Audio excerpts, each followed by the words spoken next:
Hi, my name's Michael, I'm David. and this is Garden Dialogue, Episode 2. The next thing that I wanted to talk about, I was just talking about being in Connecticut, experiencing a lot of contrast myself, and dealing with it. And what's really interesting is although I really did have a great time in Connecticut, on my way back on the train, it was good. That's when I started to go kind of up the emotional scale. Uh-huh. I mean, I never got to depression, but I was probably in frustration a lot of the time during the week. It's probably in frustration. And instantaneously, as I was waiting for the train, went right up to hope. I was just starting to feel good. Yeah. And I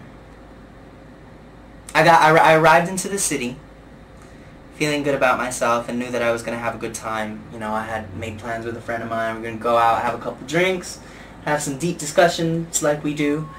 And of course I did that. But while I was waiting for that to happen, I took a walk in the park. I took a walk in Bryant Park. Is that the name of the park? Bryant Park. And what happened at Bryant Park, I was on my phone doing some texting, trying to get together a couple of friends to, have this little gathering and have a good old time. And these two guys approached me, two young guys around my own age, and they kind of like wanted to give me a survey. And I was like, I don't really want to deal with this. I really don't, I'm not a survey kind of guy. I don't really want to deal with this. And I was kind about it, though, obviously. Why shouldn't we be kind?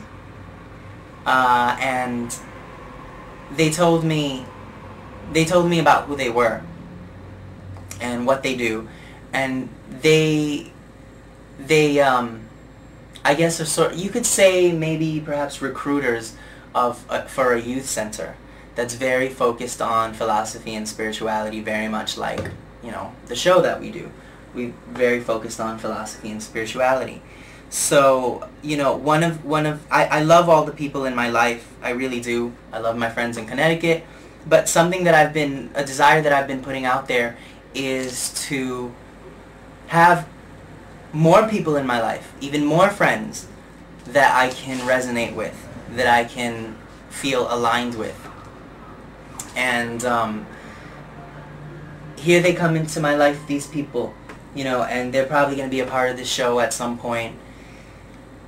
And I thought it was pretty incredible to really come up with these people, the universe bringing these people into my life. And I said, all right, well, I'm aligning more with what it is that I want, and I'm getting that, which is pretty great. So I investigated more in this center, and it's definitely something that's going to be good for me, I think, and it's definitely going to be good for the show. There's some incredible people there that'll be a part of the show, giving their own points of views and things like that. So I was really impressed, I guess, on how I manifested that, and in a way, there's a part of me that wants to say, you know what, I don't know what this is. I don't know if this is law of attraction. I don't know if I'm aligned with, I don't know, is this fate? Is this just supposed to happen? Maybe it has nothing to do with the way I'm feeling. Chill out. Or maybe, exactly, chill out. And I did. I chilled out, and what helped me was the train ride. That's what helped me chill out.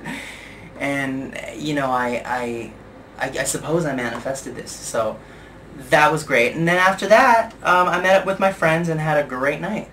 So, and here I am today. So that's my little story on what I ended up manifesting. And I came home after hanging out, obviously, and I woke up in the morning feeling pretty good. I had a good night and everything. And I'm currently living with my family, who I don't necessarily resonate so much with. I mean, we don't have big fights and arguments anymore. But I don't necessarily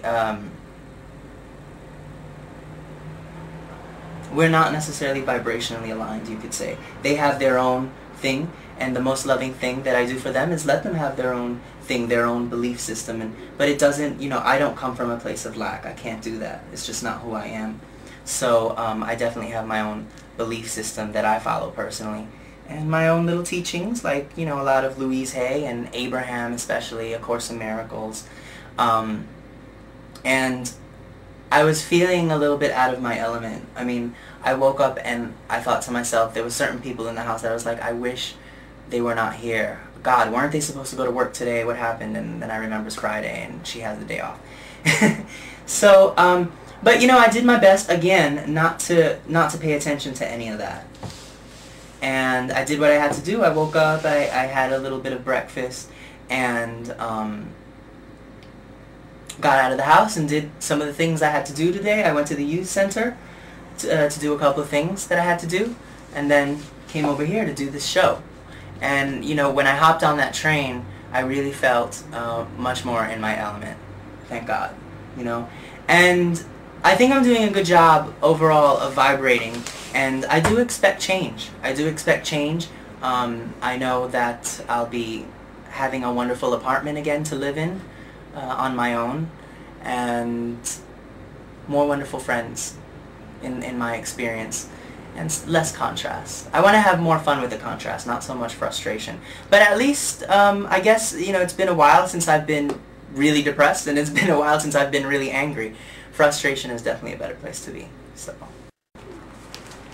okay guys, so we're going to leave you with a clip from Wayne Dyer. Tell him a little bit about Wayne Dyer. Well, Dr. Wayne Dyer is a psychologist, and he's a New York Times best-selling author. And I've read most of his stuff, and this is the latest thing that I have picked up and started reading.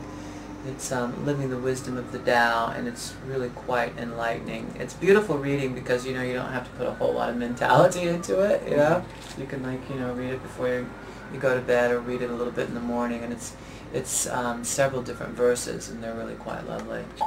Awesome. I highly recommend it. Awesome. So here's a clip of Wayne Dyer talking to you about his book, Living the Wisdom of the Tao. Really, the Tao Te Ching. The Tao Te Ching is a book that was written 25 centuries ago, 2,500 years ago. It's one of the longest enduring spiritual texts that has ever been published or put out there in the world. And I don't think that's something that endures that long. Does it by accident. It is been called the wisest book ever written. It's a book about how to live our lives in a place where we can find peace and joy, and finding God in ourself and our source in nature, rather than in rules and laws and what society dictates.